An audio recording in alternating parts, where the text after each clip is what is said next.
भौतिक विज्ञान में अपनी तैयारी को आज निम्न प्रश्नों की सहायता से देखेंगे कि हमारी तैयारी सही चल रही है या नहीं।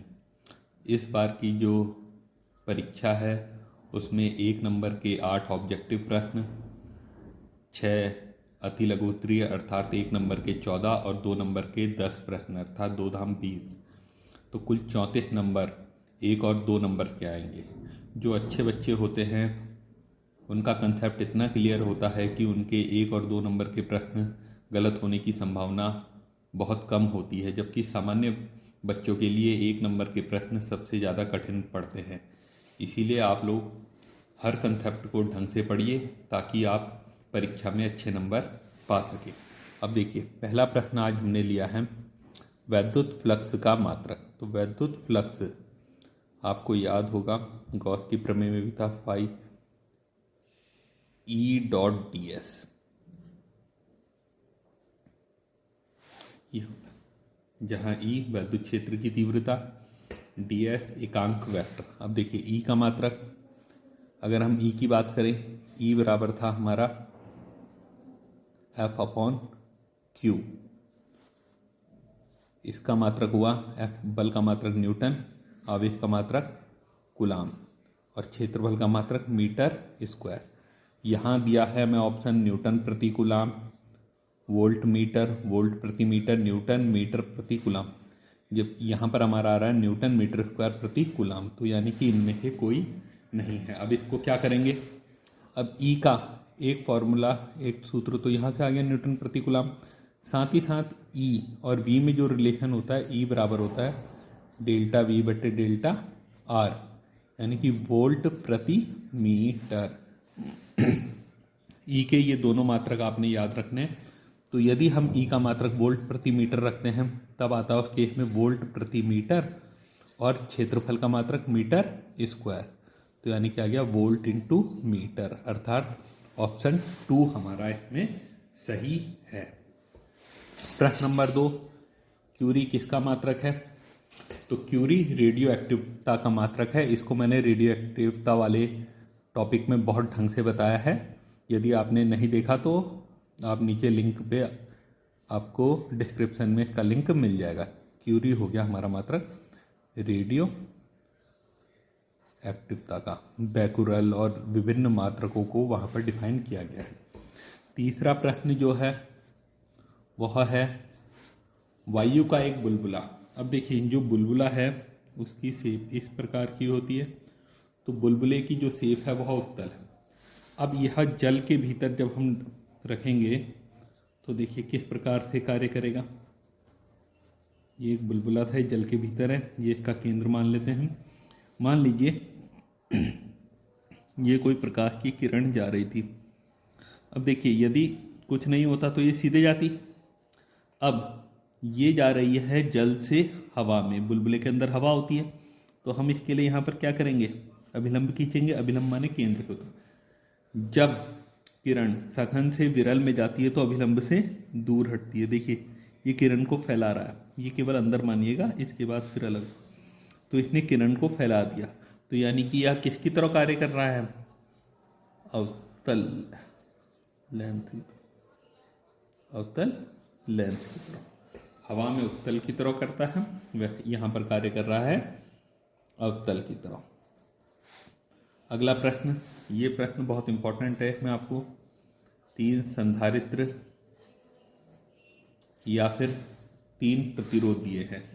मैं संधारित्र वाला कर देता हूँ, आप दूसरा करिएगा। ये A बिंदु है, ये B बिंदु, यहाँ से यहाँ तक ये इस तरीके से कनेक्ट है। अब देखिए, ये बिंदु A है, यहाँ पर एक कंडक्टिंग वायर है, तो ये बिंदु भी A होगा और ये भी बिंदु A होगा। ये बिंदु B है तो ये बिंदु B की तरह कार्य करेगा और ये बिंदु भी B की तरह कार्य करेगा। अब आप देखिए इस संधारित्र को, इसकी एक प्लेट, एक बिंदु A से जुड़ा है, दूसरा B से। इसको देखिए, इसका भी एक बिंदु A से, दूसरा B से। इस पे भी एक A से, एक B से, अर्थात ये सभी संधारित्र हमारे समांतर क्रम में हो गए। सबका एक भाग A से जुड़ा है, दूसरा भाग बी से। अब समांतर क्रम में जो तुल्य धारिता होती है वो होती है C बराबर C1 plus C2 plus C3। यहाँ पर तीनों समान दिए हैं तो C plus C plus C, यहाँ C ना लिख करके C डैश लिख देते हैं, तो ये हो जाएगा 3C।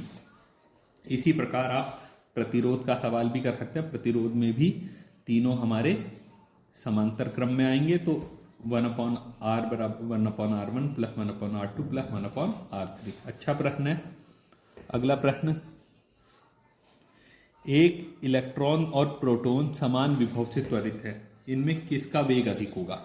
अब देखिए, इलेक्ट्रॉन और प्रोटॉन समान विभव से त्वरित हैं। अब देखिए, इलेक्ट्रॉन और प्रोटॉन दोनों का आवेश, इलेक्ट्रॉन और प्रोटॉन दोनों का आवेश ई होता है, आवेश समान होता है भाई, एक धन होता है एक ऋण होता है बस। अब समान विभव से क्योंकि त्वरित है तो इनकी जो ऊर्जा होगी वह कितनी होगी, E इंटू वी, अर्थात क्योंकि V समान है आवेश भी समान, तो ऊर्जा हो गई EV।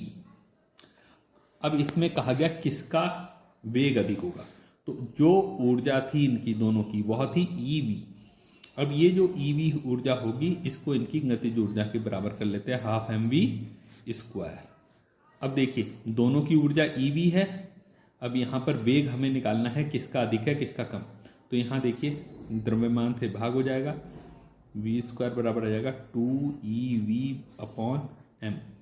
अब क्योंकि प्रोटॉन का द्रव्यमान इलेक्ट्रॉन के द्रव्यमान से ज़्यादा होता है, प्रोटॉन का द्रव्यमान इलेक्ट्रॉन के द्रव्यमान से ज़्यादा हुआ, इसलिए इलेक्ट्रॉन की ऊर्जा, वेग जो है द्रव्यमान के व्युत्क्रमानुपाती आ गया, तो इसलिए इलेक्ट्रॉन की ऊर्जा हमारी, यानी कि इलेक्ट्रॉन का वेग प्रोटॉन के वेग से ज़्यादा होगा। प्रश्न नंबर 6, किसी संधारित्र की धारिता, ये अच्छा प्रश्न है।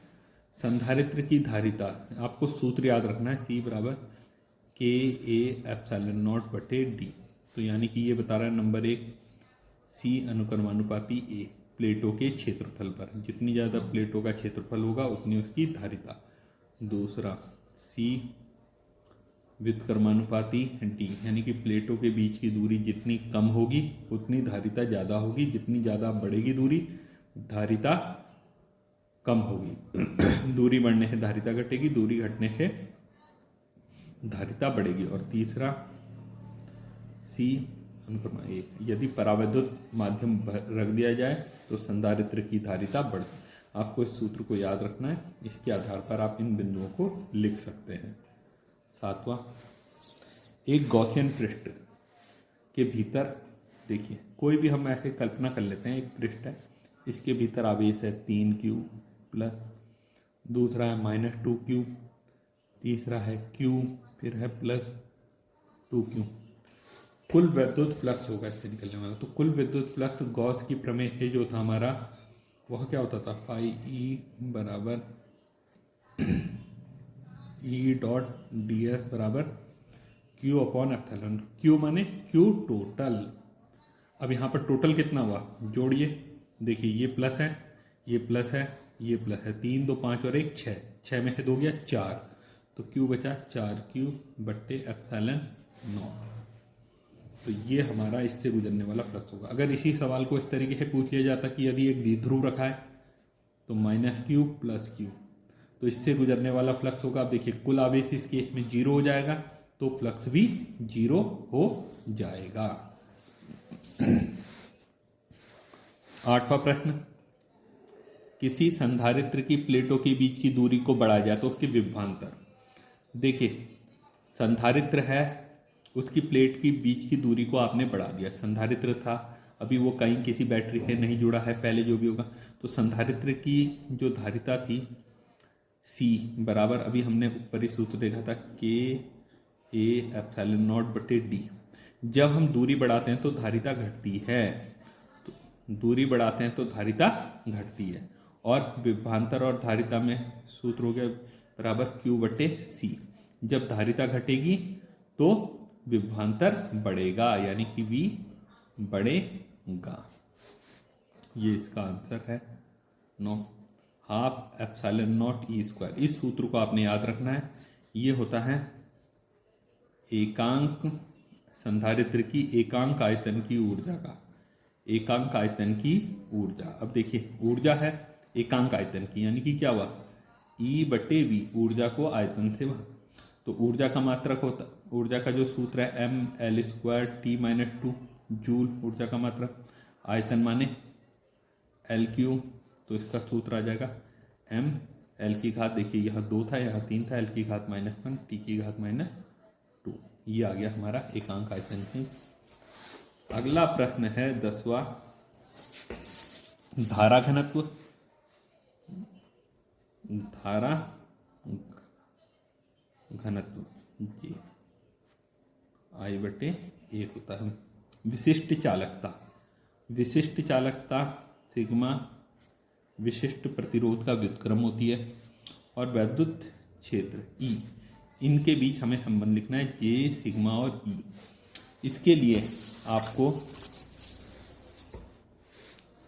विशिष्ट प्रतिरोध का सूत्र पता होना चाहिए। विशिष्ट प्रतिरोध को हम जो डिफाइन करते हैं वह करते हैं E/J से। अब रो बराबर है हमारा E/J, और रो बराबर हुआ हमारा 1/सिग्मा बराबर E/J, तो इससे आ गया J बराबर सिग्मा इंटू E। ये हमारा सूत्र आ गया। देखिए J भी सदिश राशि है और E भी सदिश राशि है, इसमें ये चीज़ ध्यान रखेंगे। बाकी इस सूत्र को भी आपने याद रखना है, रो बराबर E/J।